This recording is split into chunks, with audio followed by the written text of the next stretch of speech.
We begin tonight in our second lesson with this idea that Jesus has a way of trashing, put that in quotes, our dinner parties. Start with just kind of to get us talking. What's the most awkward dinner party or social gathering you ever attended, and what made it uncomfortable?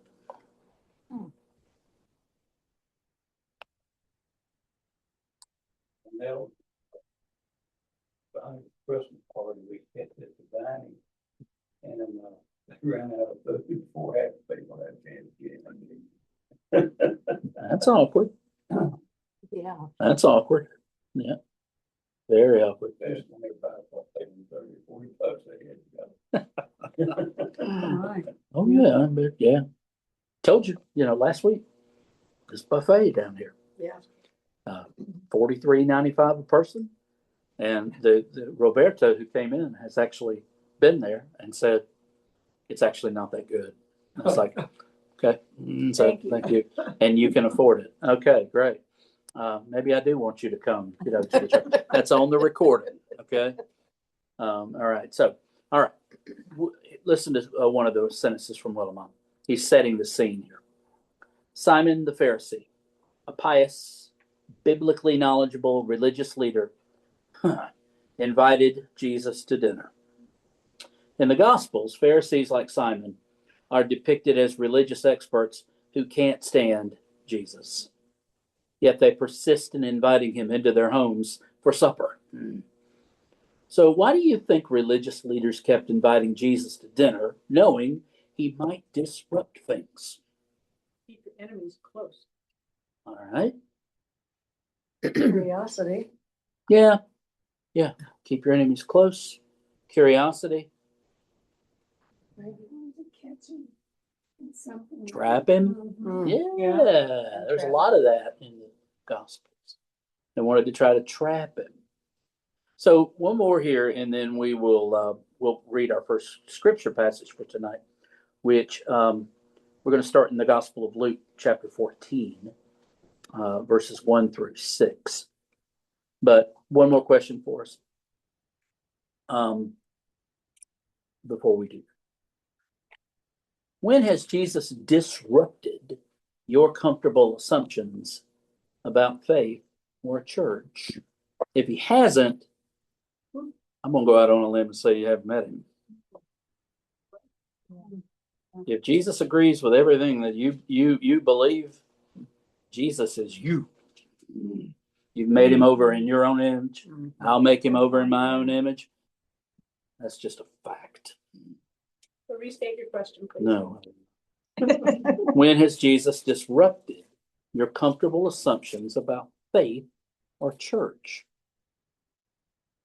When you pray for something and it doesn't happen. Yes. Yeah.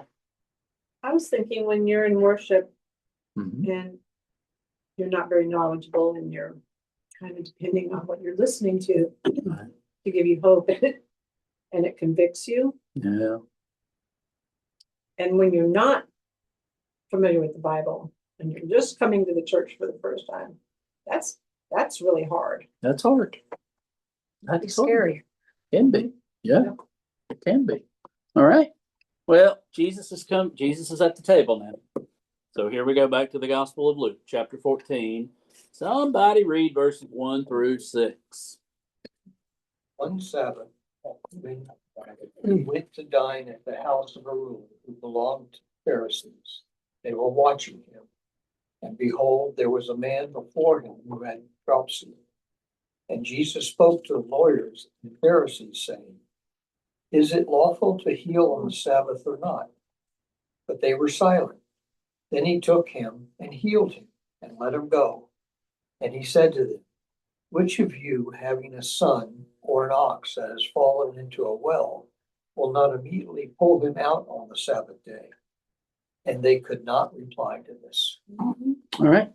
Somebody read the next section, verses 7 through 11. We're going to have Jesus on table etiquette. When he noticed how the guests chose the places of honor, he told them a parable. When you're invited by someone to a wedding banquet, do not sit down at the place of honor in case someone more distinguished than you has been invited by your host. And the host who invited both of you may come and say to you, give this person your place. And then to disgrace you would start to take the lowest place. But when you are invited, go in and sit down at the lowest place so that when your host comes, he may say to you, friend, move up higher. Then you will be honored in the presence of all who sit at the table with you. For all who exalt themselves will be humbled, and those who humble themselves will be exalted. I always feel sorry for that H. Yeah. Humble. Humble. Yeah, I always feel sorry for that H. But yeah, okay. Now, one more reading, verses 12 through 14. Same chapter. He said also to the man who had invited him, when you give a dinner or a banquet, do not invite your friends or your brothers or your relatives or rich neighbors, as they also invite you in return, and you be repaid. But when you give a feast, invite the poor, the crippled, the lame, the blind, and you will be blessed, because they cannot repay you, for you will be repaid at the resurrection of the just. Okay. So, we're going to break this down. Why does Jesus heal the man with what the Common English Bible calls abnormal body swelling right in the middle of a dinner party? Isn't that kind of gross? Was this dinner party on the Sabbath? It was. Yeah. Yeah. It seems a weird thing to do at a dinner party, especially on the Sabbath, because doesn't Jesus know you don't work on the Sabbath? But Willimon notes that Jesus turns the dining room into a hospital. When have you seen the church prioritize human need over social propriety? This wasn't the kosher thing to do. But think about church. When have you seen the church prioritize human need over social propriety? Or have you? Okay, yeah, right. Yes. Etiquette be, yeah, I mean, etiquette be, right. Etiquette be earned, I mean, we need to care for these people. That's right. Absolutely. Okay. The next section is table etiquette. How is Jesus's advice about seating different from typical social climbing strategies? Where do we all like to sit? You want to watch it? Come to Golden Travelers. You want to sit with the most popular, Of course. or if you're in a work environment, you want to be seen by the important people, That's right. That's right. or maybe have a conversation with them for the first time. Yeah. Right. Or you want to sit closest to the food? There are some of those. There are some of those. But yes, you want to be seen. You want to be noticed. You want to, ooh, look at him. But what ends up happening, though, is you run the risk of somebody more important than you coming in and then you being told, hey, give up your seat. You go sit over there.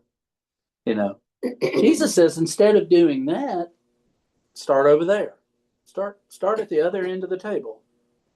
And then, after a while, somebody may say, why don't you come on up? This, I used to remember Atlanta Fulton County Stadium. It's a long time ago. They were terrible most of the years in that stadium, except for the last 5, really. And you get upper level general admission tickets, and $5, $7. You can sit wherever you wanted in general admission. But after a while, you could go downstairs in the field level and look at them and say, hey, there's nobody here, and can I come down and sit? Of course you can. Of course you can.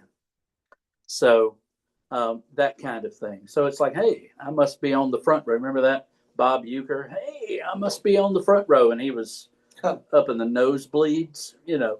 But yeah, Jesus basically says, take the lower position. And then he says this, all who lift themselves up will be brought low. Or our humbler over here. For everyone who exalts himself will be humbled, and he who humbles himself will be exalted. So, what does that mean in practical terms, though? Sorry about that. What does that mean in practical terms? All who lift themselves up will be brought low. And what does that mean in practical terms? Because I mean, it sounds like something the Bible would say. All who exalt themselves will be brought low, thus saith the Lord, you know, or something like that. What does that mean in practical terms? If you put yourself in the prominent place and are told to move, I think that's more embarrassing than if you sit way at the end and then you're not humbled, you're actually exalted because you're said, come up, sit closer. Yeah, go ahead. If you're in the crowd and you look down on the people around you, eventually you're gonna be the one that's on the bottom and you look down. That's true. That's true. That's true. I like it. They're gonna be going, who's that? Yeah, That's true. yeah. That's true. All right. The next section is about the guest list, and this is even stranger. Yes. Willimon puts it like this. Don't invite your buddies at the club, the few family members who still speak to you, or your fat cat neighbors. Instead, when you give a banquet, invite the poor, crippled, lame, and blind. They'll never repay. Now, how does this challenge our normal understanding of networking and reciprocal social relationships? And that's a good phrase. Wow. Reciprocal social relationships. How does this challenge that? Well, we got to invite so-and-so Because they because, invited us. right? Right. Well, remember Sheldon Cooper in The Big Bang Theory.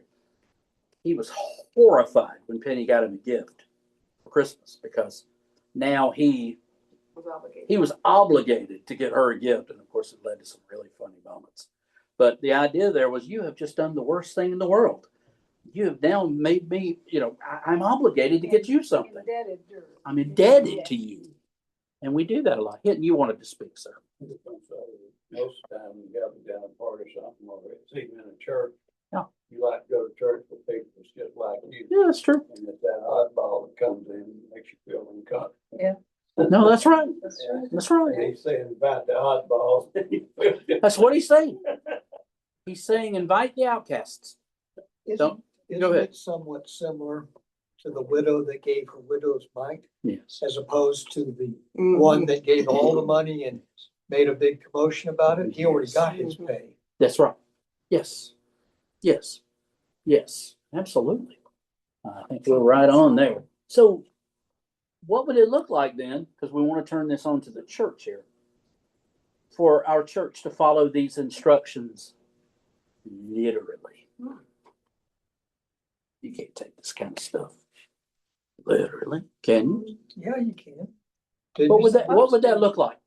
Don't we always invite and make welcome the people from Purple? Yeah, we do. Yeah. And they're trying to improve their lives. Right. Right. Right. It would look like having a Thanksgiving dinner here at the church, preparing a feast for, 50 people, and running the risk that nobody was going to show up, but opening it up to the community and saying, this is a community Thanksgiving meal. It's not for you. It's not for me. It's not for Carol. It's for the community. And we would run the risk of, Running out of food if they all came. well, yes. Well, it happened last Thanksgiving. Yes. it did. Yeah, and I'm being recorded, so I'm not. It did. I'm gonna leave that right there. Okay. But the idea would be that we would open the doors like that and just say, come on in, do a little bit of that at the garden.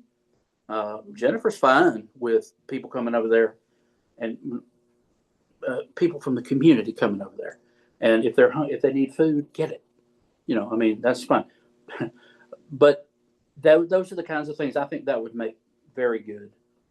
Now, the next section is we're going to talk about the absurd excuses. And I'm going to read Luke 14, verses 15 through 24, because we're going to hear some excuses here. And I want you to think about how absurd they actually are. Still on the subject of table etiquette and still on the subject of who do you invite. And beginning in verse 15, Jesus says, Luke writes, when one of those who reclined at table with Jesus heard these things, he said to him, blessed is everyone. If this doesn't sound like a bumper sticker slogan, blessed is everyone who will eat bread in the kingdom of God. But Jesus said to him, a man once gave a great banquet and invited many. And at the time for the banquet, he sent his servant to say to those who had been invited, come, for everything is now ready. But they all alike began to make excuses. The first said to him, I have bought a field, and I must go out and see it. Please have me excused. And another said, I have bought 5 yoke of oxen, and I go to examine them. Please have me excused. And another said, I have married a wife, and therefore I cannot come. So the servant came and reported these things to his master. Then the master of the house became angry and said to his servant, go out quickly to the streets and lanes of the city and bring in the poor and crippled and blind and lame. We've heard about them before, haven't we? Mm-hmm. And the servant said, sir, what you commanded has been done, and still there is room. And the master said to the servant, go out to the highways and hedges and compel people to come in, that my house may be filled. For I tell you, none of those men who were invited shall taste my banquet. Well, now, okay. In a region where arable land is scarce, this guy had bought a farm and hasn't seen it. Really? A farmer purchased costly farm animals before checking them out. No, let's go ahead and buy that car. I don't need to test drive it. Yeah. Really now? And here's one. The patriarchal Near Eastern male lets a wife keep him from a huge banquet. Oh, that's a mouthful Not right there. likely. Yeah, of course not. Correct. Of course not. No, what makes these excuses so absurd? I mean, They're not. They're absurd. yeah, who does these things? Who purchases a field and said, I haven't seen it, but I saw that it was for sale. I'll buy it now. I'll go look at it later. Nobody does that. No. Nobody. Who does that? But here's another question. This is one of the things I love about Willimon. He says, what makes them so familiar? Excuses. I'm not pointing this at anybody. No, but I'm not pointing it at anybody. I know I've made some of my, but I hear it all the time, and I have to put it in Craddock's terms. Hey, are you gonna contribute to this year's pledge thing? Well, we hope to. Yeah, forget it. They're not going to. We were going to come, but we had, you hear them all, right? We make them all. That's why they're so. Go ahead, Denton, please. Like all the nobody wanted to come. Yeah, that's true. They didn't have enough money. They didn't want to make it mad, so they made excuses. Yeah. Willimon notes in the book that the things that keep people from the banquet, they're not evil things. No. They're not. No. They're not evil. We're not talking about evil here. They're what are called concerns, riches, and pleasures of life. Remember the parable of the sower from last week? And they're choking them, right? How do good things become barriers to God's kingdom? Because that's what we're talking about here. How do good things? We're not talking about, hanging out on Stewart. I don't know as they call it Metropolitan Parkway now, but it'll always be Stewart Avenue to me. Okay, let the listener understand. We're not talking about that. We're talking about good things, and the question again is, how do good things become barriers to God's kingdom? We put those as the most important thing in our life, and everything we do centers around that. It doesn't leave room for anything else. Right. Yeah, I'm a little bit wondering about yeah. Go ahead. verse 23. Yeah, And the master said to the servant, go out to the highways and hedges and compel people to that's come. right. Is that word compel translated in, maybe you can, Yeah, but Force. I mean, basically it means to me, you go out there and you gather those people whether they want to or not. it's compelling people to come. You will come to this party. You will. I think his whole objective is To fill his, there will be no room for the people who I invited and did not come. The kicker is 24. okay. I do not. There will be no room, and there's a word in there for the Pharisees, and what Israel had become at that point. But it also speaks to you and to me as well. Now, is providing for the well-being of your family not a good thing? It's necessary. And I You think have it's something you good want to that say? All right, go ahead. Can compel mean that instead of forcing to, talk talk them into by giving them, It's a free meal. well, yeah, like. Kind of a bribe encouragement, almost. You Like, can. tell them how great it is and you Yeah, should, You shouldn't miss out. and you can compel positive. Okay. You can. That I would be think better. it That would be Can. better. Well, that would be nice, but Who the host is we're talking well, Yeah. of course, the host is God.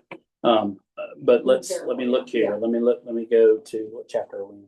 14, and let me go to verse 23, and let me look at compel. All right. In the Greek. Yep. Here we go. Anankatso, fun word. Anankatso. It's to necessitate, compel by force or persuasion, constrain.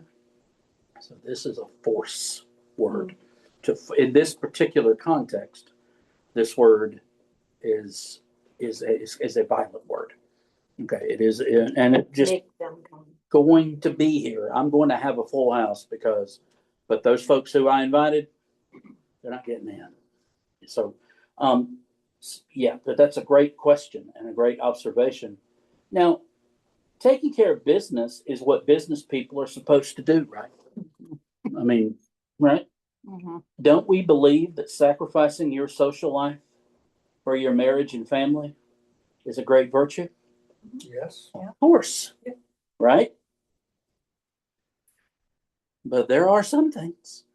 I'll go back to that wonderful little story in the Gospel of Mark, where Mary and Jesus's brothers, sisters come to get him because they say he's crazy. It's out of his mind. And they come to get him. And, we're talking about Mother Mary. We're talking about, Hail Mary, full of grace, the Lord is with thee, and all that stuff, And we're talking about the Virgin Mary. That's his mama, doggone it. And when your mama calls you, it's best that you go. But she comes up, and they come up, and the people come inside, and they tell Jesus, Jesus, hey, sorry to interrupt your sermon, but your mom and your brothers, your family's here, and family meant everything in Israel. I mean, it really did. And Jesus looks at them and says, who are my mother and my brothers? Then those who do the will of God. These are my mother and my brothers. So there was a jab at his family. It seems like there was some disenchantment, maybe some unbelief. We know his brothers didn't believe in him. But even from his mother, there were times when she went, because, we have that wonderful verse in Luke where it says that Mary treasured these things and pondered them in her heart. And so we have that instance. But yeah, I mean, I want to take care of my family. Yes, and I can give up that meal, right, to take care of my family. But here's a question for us to really get down in the dirt on this. Okay. When have good priorities become excuses for avoiding God's call? Because that's what's happening. When have good priorities become excuses? Sometimes you're afraid to answer that. That's right. Got too much invested. It means giving up. Got too much invested in these other things. Like, what? It's giving up, Yeah. whatever it is. Yeah.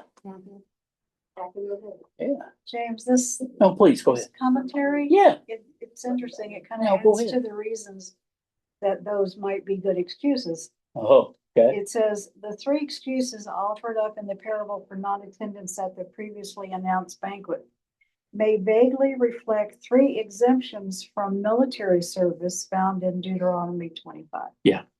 Building a house, planting a vineyard, and getting engaged. Right. However, a banquet is not a battle, and with such biblical background, even the most religiously strict in Jesus's audience would likely admit that each excuse is pretty weak. It's pretty lame. Yeah. Lame. Yeah. That is good. So weak. It's a wonderful Bible. It's the connecting scripture Bible. It's the New Testament, but it bases all the notes off of the Old Testament. So you've got this Bible where the New Testament is being interpreted through the lens of the Old Testament. The notes are great in that Bible. And The whole thing about the building a house, planting a vineyard, and getting married are exemptions that were accepted. Yeah. So even though they're accepted, still not the right thing. Which to do. leads to It's the an next- excuse. which leads to the next question. What are the most common good excuses people give for not engaging more deeply in church or faith?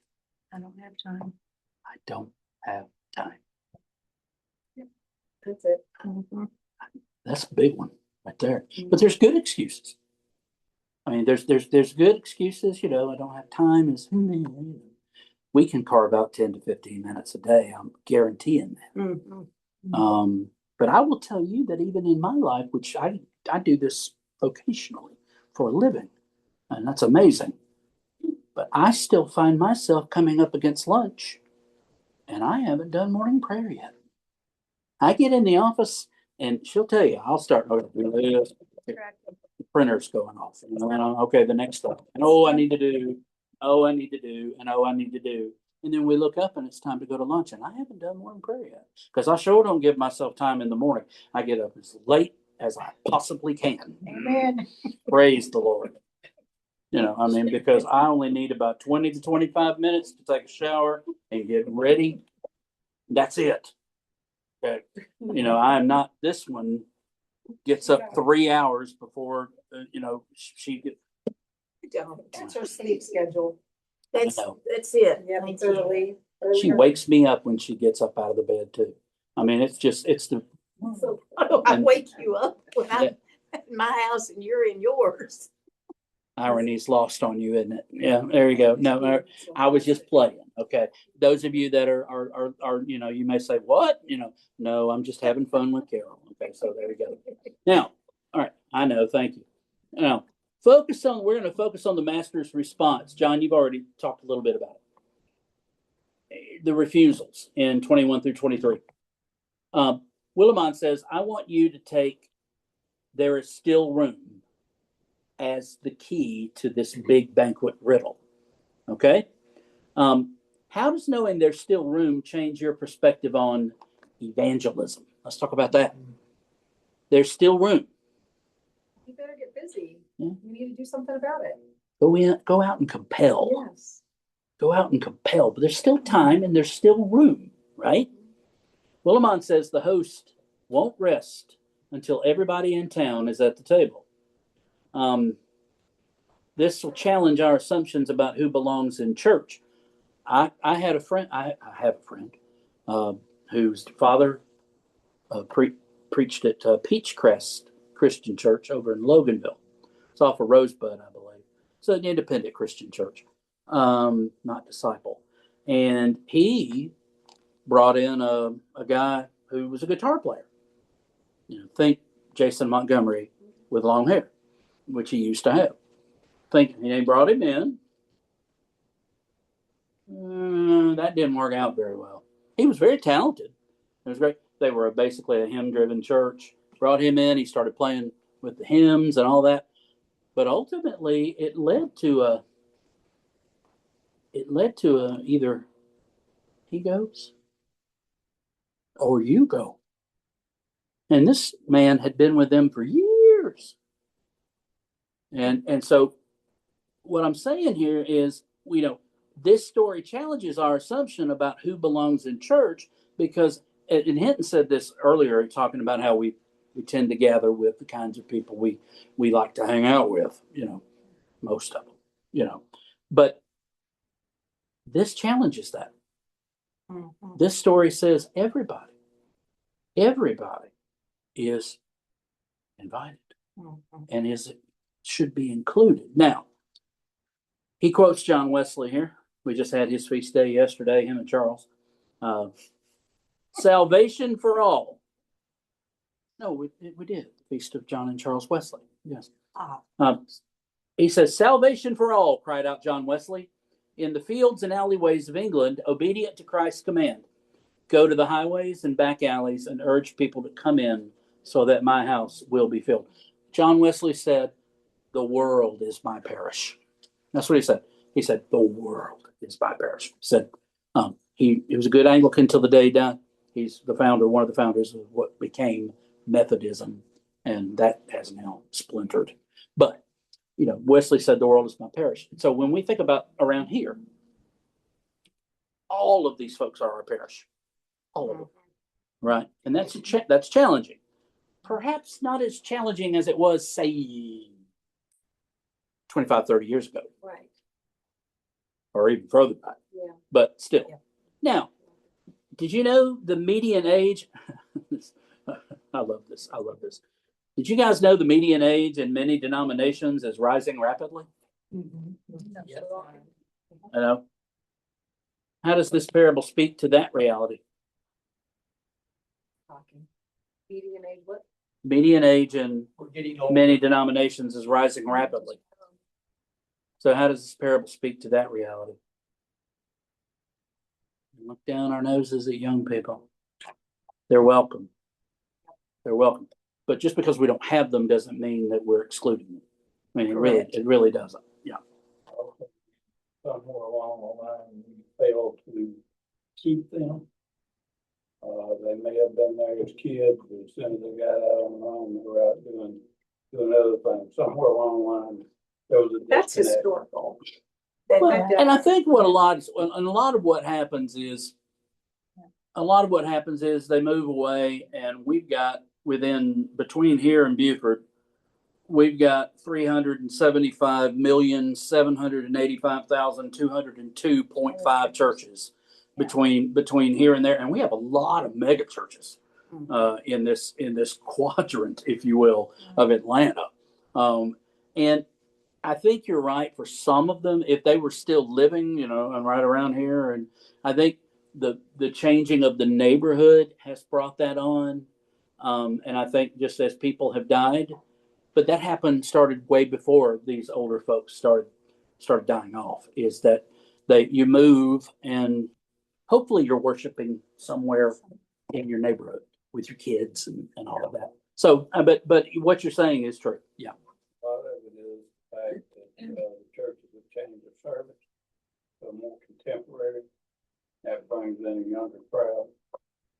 Mega churches are grabbing everybody. I can guarantee you I could do that here. And a lot of it's don't be. And I could guarantee you,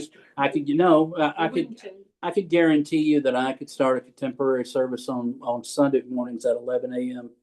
and it would not bring them in here. They used to have contemporary services. Yeah, at 8 o'clock. Yeah. What a But when great kids aren't time. up at 8 What a great time to have that. And I appreciate the effort there. And I tried to revitalize that and bring that back when I first came. But it just, Well, and nowadays too, a lot of kids weren't brought up in the church like we were. yeah. Yeah. But do we hear it? We got to give them what they want. You know what that is? I know y'all don't like to hear me say this. Do you know what it is? Consumerism. Oh, yeah. We got to give them a good show. Gotta have a Starbucks. Oh yeah, I need one. Back in the 70s and 80s, all the churches tried to be just like everybody else. They had baseball teams. Oh yeah, oh yeah. They had to have all of these things and a place for the kids to play. And That's stuff right. Like that. That's right. But it didn't keep. No, it doesn't. And I thank God for the bigger churches that are able to provide things for people that need. You know, there are great churches that have wonderful ministries for youth and children, and thank God for them. Thank God for them. And Isn't some of the reason too, yeah, we have basically seen a whole movement away from biblical truths where Yeah. that's okay, let's do that. So that makes this person happy and we'll do that to make that person happy. yeah, there's some And- caving to society. Yeah, there is, and that happens. In a lot of your evangelical churches, that's not happening. You know, they're staking, and you know, a lot of folks. You know, it's been my experience. If people want to go to a church, they won't. And I hope you understand what I mean by this. They want something that they can hang their hat on. They want something that they can believe in. And a lot of what's happening in mainline Protestant churches is it's just you just believe whatever you want to believe. All are welcome. That's not what this parable is saying. Go ahead. I was gonna say that I was reading something, I think it was on all the teachers' courses before Sunday school lesson. They were talking about the churches, the kids came, they were taught the Bible verses, they were taught about all of the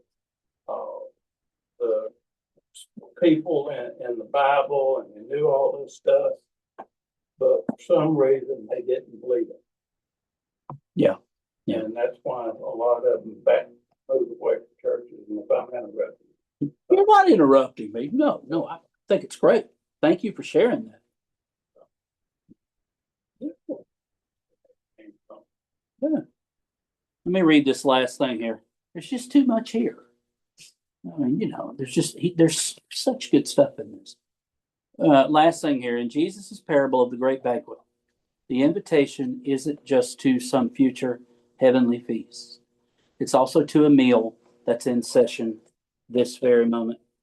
If we just have the eyes to see that the kingdom is here now. It's coming, but it's here in some sense too. Yeah. And so, and we're going to be talking a lot about that. I just want to share this with you, and and then we'll be done because it's 7:00. Said Willimon's challenge here. We're talking about table fellowship and all that. Don't waste your time looking for kingdom outbreak on the floor of the U.S. Senate or at the Pentagon, much less at a state dinner at the White House. Look local. Your kitchen table that you've opened to someone who didn't think they belonged. Potluck suppers in the church basement for people who had never set foot in a church at the Lord's table next Sunday. Yeah, wow. That kind of thing. And there's not being partisan or anything there. He's just saying, don't look for it there. Just look for it local. You know, and the big churches and small churches, we can do it. We can do that and offer this for folks. I think they're saying that youth, like kind of like when, I'm not sure if Go it's ahead. John who said it, but. Yeah. No, you said it. Yeah. They want something they can hang their hat on. They Right. want something that they can, That's tangible. it's not really tangible. It's just something that they feel they can believe in, Yes. relate to and. Yeah. yes. Yeah. Yeah. And kids nowadays, there's such a great difference between children in the same family, but Oh, yeah. in your whole community. Yeah. That you can't just say this is gonna be good for the kids here because they're all so different. They have different backgrounds. That's right. They have different interests. That's right. So it's hard to It is hard. do anything, but they want something that they feel, I don't know, substantial, that they can, that, That's what I mean. yeah, that they, and I'm not talking about Yeah, I'm not talking about physical. either. physical, but Yeah. something that. they Something can real. believe in. Yeah. They want something real. They want something real. Yep. Right. All right. So may the church be out on the highways and the byways and compelling people to come in. All right. Want to thank anybody that's going to be streaming this for streaming it. Thank you so much to the ones of you who do that. We appreciate it very much and hope that you benefit from this. We'll move along to the next lesson next week. Hope you have a great week and look forward to seeing you around here on Old Norcross.